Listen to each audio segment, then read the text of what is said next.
Hello and welcome to Byju's classes. In this lecture, we will talk about GST, Goods and Services Tax.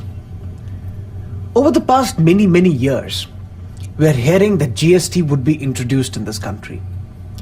Recently, the Lok Sabha passed GST bill, but the problem lies in Rajya Sabha. Because A, the government is in minority in Rajya Sabha, B, the principal opposition party, the Congress, is adamant on sending the bill to the select committee of the parliament, and C, various states who fear loss of revenue if GST is introduced in this country are non-committal to this idea of GST. So what are we going to discuss today?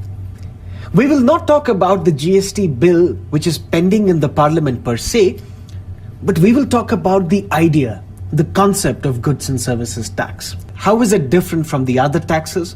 What is the need to introduce GST, and what is going to be the impact on economy if GST is introduced in this country? And when the GST bill which is pending before the parliament is passed by both houses of the parliament, then we can have a full-fledged debate and discussion on the context, contours, the rationale behind goods and services tax, the flaws that there may be in the GST Act, and also the way forward. So let's get started with this discussion. And let me first start with some of the important concepts behind GST. To begin with, let us talk about two broad categories of taxes in this country: indirect tax and direct tax. We have other different categories of taxes as well, like ad valorem and specific tax, progressive and regressive tax. But for the purpose of this lecture, we'll talk about direct tax and indirect tax. What is a direct tax? Direct tax is a tax whose tax liability one cannot shift to someone else. For example, you work in a multinational company, you draw the salary. On that salary, you have to pay tax to the government, which is the income tax. This tax is imposed by the center on you, and it is you who has to pay this tax because you cannot shift this tax liability to someone else. This is a direct tax. Other examples like corporate tax, like wealth tax, minimum alternate tax. Now, what is an indirect tax? An indirect tax is a tax whose tax liability one can shift to someone else. Let us talk about three important indirect taxes in this country. A, central excise. This is the tax imposed by the center on the production or manufacture of goods. B, sales tax. Sales tax is the tax imposed by the states on the distribution of goods. C, service tax. Service tax is the tax on the production and distribution of goods and services. That means those goods and services which cannot be separated. Those goods and services which are delivered at the same time. Now wait for a moment, because the nomenclature is going to change. Central excise became CENVAT. The state sales tax became state level VAT. And this central excise, sales tax, service tax, and many other indirect taxes will be subsumed in what is known as Goods and Services Tax, GST. But we will come to GST a bit later, but we are hearing something interesting here: VAT, Value Added Tax. Now let us talk about VAT. What was the need to bring in value added tax? And what are the limitations in VAT for which we need the introduction of goods and services tax in this country? Let me explain this with an example. This is just an example for the purpose of understanding. Now, for example, the farmer produces wheat. To produce wheat, one needs some raw material. For example, the farmer accrued 10 as input. He makes a profit of 20 and the output is 30. He sells this wheat to miller, who grinds this wheat to make flour. The input for the miller is 30, but he wants to pocket a profit of 20, so the output becomes 50. So the miller sells this flour to the baker at the cost of 50, and the baker then adds some other ingredients to make a cake and sells it to the shopkeeper for 90, and the shopkeeper pockets a 10 rupee profit and sells it to the final consumer for rupees 100. Let us now say and presume that central excise or state sales tax rate is 10%.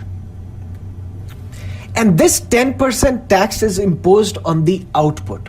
So in the first stage, the output is 30, so central excise or sales tax is 3. The second stage 5, then 9, then 10. And total, if we'll add all these things, then it will become 27. So this is the tax liability in all these stages under the central excise and sales tax regime. But do you notice a problem here? The problem is that on the input, that means the raw materials, at first stage raw materials are taxed. The output becomes 30, and again the raw materials are taxed at the second stage, at the third stage, even at the final stage. So this central excise, the sales tax regime was such that there was tax on tax.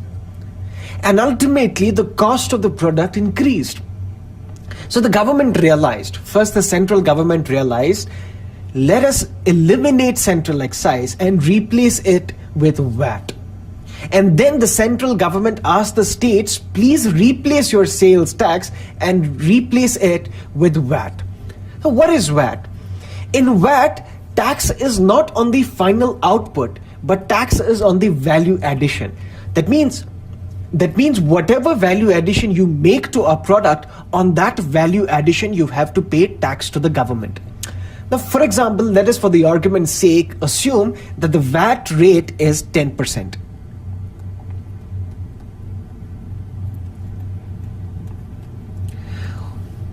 Now, what is value addition? Output minus input is value addition. Output minus input, in this case 30 minus 10, that means 20, so 10% of 20, 2. 50 minus 30, 2, 4, 1. That means tax liability in this case is only 9. The cost of the products decrease. This is not tax on tax, but this is only tax on value addition. But you might be asking this question, that in central excise and sales tax regime, the tax accrued by the government, the tax revenue generated for the government was 27. But in case of VAT, the tax revenue is only 9. So this results in the loss of revenue. But in central excise and sales tax regime, there was widespread tax evasion. Tax was evaded at various stages, and ultimately what the government would get, they would not get even the 9 rupee. But in case of VAT, entire 9 rupee would be pocketed by the government as the tax. Now how and why? For example, in central excise and sales tax regime, let us assume that we will eradicate all these stages. In a sense that the farmer produces wheat, farmer grinds this wheat to make flour, farmer makes the use of that flour to make cake, and farmer sells this cake as well. So what is the input cost? 10. What is the final cost of the product? 100. So what is the tax on the output? 10%. That means in this case only 10 rupee were accrued by the government. That means if you reduce the number of stages in this entire process, that means the tax revenue available to the government will be less. But let us take the VAT regime. Even if you will reduce the successive stages, the tax is on value addition. That means in this case, value is added from 10 rupees to 100 rupees. That means 90 rupees are added as value addition. 10% tax on 90, that means 9. Isn't that the same amount that the government would get in the VAT regime? Even if the stages are reduced, ultimately the government would get the same revenue. That means there is tax on value addition, not tax on tax. But how can we be sure that whatever revenue governments are bound to get, they will be getting it? Now there is an interesting thing here. Now in all these stages, invoices or receipts are to be maintained. That means if the baker has to get flour from the miller, he will ask the miller for invoice. If the miller does not give him the invoice, that means the baker has to pay the entire tax on 90 rupees. Otherwise, he had to pay on his value addition, 90 minus 50. So invoices would be maintained at each successive stage, and if the tax is invaded at one stage, then that tax will be captured at the second successive stage. So this is one of the most important, fascinating aspects of value-added tax. And this is the reason why value-added tax was introduced in this country, to reduce this cascading nature of tax on tax, and so that the final cost of the product decreases. But there is also another problem with VAT. In India's case, we do not have VAT. This ideal VAT is not practiced. We practice a modified form of VAT, which is called SANVAT at the central level and which is called state level VAT. Now, what is this modified VAT that we use in case of India? In case of India, we tax on the output, but whatever the input costs are, those input costs are reimbursed back. Now, what does that mean? That means if the tax on the farmer, if the VAT imposed on the farmer, this is just an example for the purpose of understanding, because VAT is not imposed on the farmer. Just to make you understand, we are giving up this example. So for example, VAT is imposed on 30. That means the output for a farmer, that means 3 rupees, 10% of 30. But whatever input cost he accrued, 10, that tax will be reimbursed back to him. That means 3 minus 1 is equal to 2. And he has to pay VAT, the net VAT of only 2 rupees. Same is the case with a baker. On baker, VAT is imposed at 90 rupees, that means 9. But whatever input costs are, these are reimbursed back to the baker. That means minus 5 is equal to 4. That means net VAT payable by the baker is 4 rupees. But there are some issues with VAT. What are these issues? For example, I am a manufacturer in Delhi. I manufacture granite tiles. To manufacture granite tiles, I need raw material. And let us suppose that I get the raw material from Rajasthan.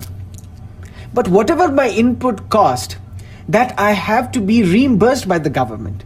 But in this case, this is interstate movement of goods, interstate movement of raw material. So raw material I'm getting to Delhi from Rajasthan. But neither the Rajasthan government nor the Delhi government is reimbursing me that input cost. So that is one aspect. Now there is another problem with VAT. And this problem is related to central sales tax. Now the idea of central sales tax is inconsistent with the idea of goods and services tax. What is a central sales tax? For example, there is movement of goods from Karnataka to Tamil Nadu. On the border of these two states, the central government levies a central sales tax, let's say 2%, and collects this tax and sends this tax back to the originator state, in this case Karnataka. But what happens? For example, the goods from Karnataka are valued at 10 rupees. After the imposition of central sales tax, they become 12. And it is also possible that in Tamil Nadu, these goods will not be competitive in the competitive nature of Tamil Nadu economy. So this is discrimination on part of the government against those goods that are originating from a different state and those goods that are being sold in a different state. That means in Indian case, there has to be seamless movement of goods. Not only this, there is another problem. The Economist magazine came up with an article saying that it takes a huge time for the movement of goods from one state to another state because of central sales tax. That means the trucks which transport the goods from one state to another state are parked 60% of their time. That means this huge amount of time is lost in this way. So what is the solution? The solution is that central sales tax should be abolished. The solution is all indirect taxes should be abolished. What are these indirect taxes? For example, I go to a restaurant I list out the items that I want to drink and eat. At the end, I do not only have to pay for the items that I consumed, I also have to pay VAT, let's say 14.5%. I have to pay service tax. Sometimes I also have to pay entertainment tax. Sometimes I also have to pay education cess. That means this is a very complex tax regime. Why are we having this number of indirect taxes on the consumer? Why not simplify this tax regime so that all these indirect taxes are subsumed in one tax? That is what goods and services tax is going to do. Now, what is GST? Let us talk about its background.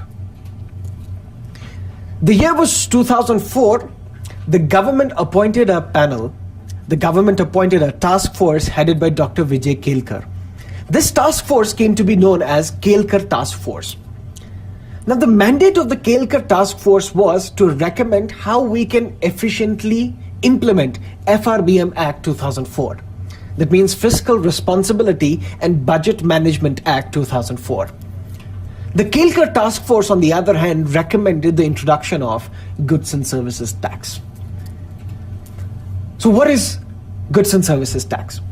Goods and services tax is an idea in which all these indirect taxes would be subsumed as one tax. All the indirect taxes, whether the taxes levied by the central government or the taxes levied by the state government, and including custom duties, all these indirect taxes will be subsumed and we will have one goods and services tax. The central sales tax will also be abolished.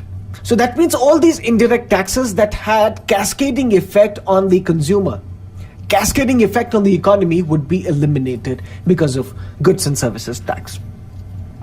Now, what will happen if GST is introduced in this country? To tell you, GST is in the nature of VAT. That means in GST, you tax on value addition, you don't tax on tax. So what will happen if GST is introduced in this country? To tell you, the nature of GST is similar to VAT. That means in GST, you tax on value addition, you don't tax on tax. But VAT is only for the goods, service tax is for the services, and goods and services tax is both for goods as well as services. Because in this era of information technology, it is very difficult to distinguish in many cases which one is a good and which one is a service. So goods and services delivered at the same time. For that, you have to implement a goods and services tax. Now, what will happen if GST is introduced in this country?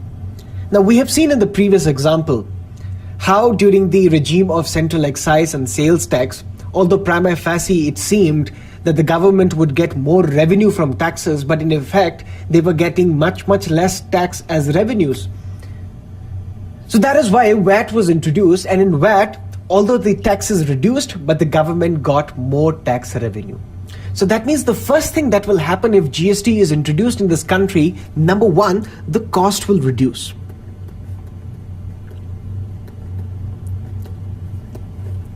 When the cost of the products will reduce, that means under demand and supply, the demand for those goods will also increase. So now if cost will reduce, that means the demand for those products will increase. When demands for those products will increase, that means GDP will grow. That is one part. The other part, the cost reduces. The customers who buy these products, they will end up saving more. So that means savings rate in this country would increase. When savings rate would increase, that means the government would use these savings to fund infrastructure projects. That means GDP will grow. And also, tax collections will be huge. There will be tax buoyancy. That means tax to GDP ratio would also grow. So this is going to be a win-win situation for the Indian economy. And as per various estimates, if GST is introduced in this country, if GST is implemented, the Indian economy is to grow anywhere between 0.9 to 1.5%. And that is a huge growth. But I talked about that in India, we do not follow an ideal VAT. We follow central VAT. We do not follow the ideal VAT. We follow state level VAT. Same is the case with the GST. We won't be following the ideal GST where all these indirect taxes would be subsumed as one, but we will be following an Indian version of goods and services tax, what we call All India Goods and Services Tax. So we will be talking about how Indian GST is different from GST in other countries, because there are more than 100 countries in the world that have GST in place. Now let us briefly talk about the GST bill that is pending before the Parliament. A constitutional amendment is required to give concurrent power to both centre as well as states to make laws for the taxation on goods and services. Now in Indian case, we will have a dual GST, a central GST imposed by the centre, a state GST imposed by the states.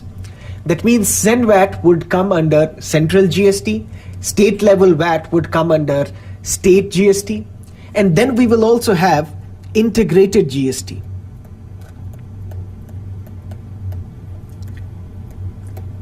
That means only the centre may levy and collect GST on supplies in course of interstate trade and commerce.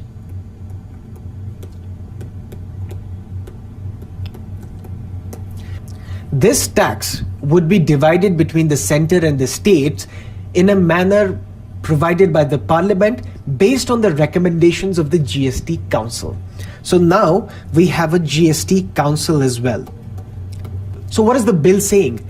The bill is saying that within 60 days of GST entering into force, the President shall have to constitute Goods and Services Tax Council. Now, we will not talk about the composition of the GST Council, the functions, the mandate of the GST Council, because we believe that if the bill is referred to the Select Committee, then these functions might change. But to give you a picture, we will have a GST Council when GST bill will become an act. Within 60 days of this act entering into force, we will have a GST Council. But how is Indian GST different from other GST? The question that we began with. In Indian GST, all these indirect taxes would not be subsumed into GST. A. B. The central sales tax, which was the tax imposed by the centre on the movement of the goods from one state to another, would continue in a different form. That is what we call integrated GST. So the central government will levy this GST on the interstate movements of goods and services at 1%. But the central government is saying that we are going to levy this tax for only 2 years, or whatever time the GST Council will prescribe. So we may well extend this duration. So you might well have a situation where integrated GST is imposed on the interstate movements of goods and services for more than 2 years. And this would defeat the very purpose of goods and services tax. Not only this, there are some items which are exempted from the GST, like alcoholic liquor.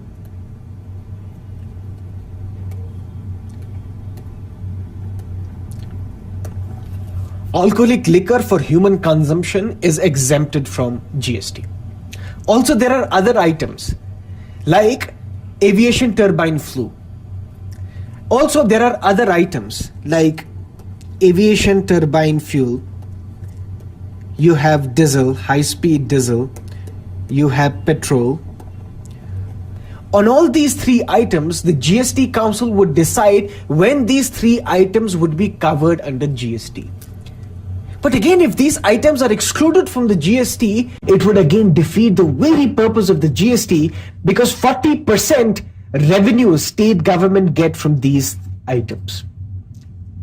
So that is why we see that this GST is going to be an Indianized GST, not the GST what is in place in all other countries of the world.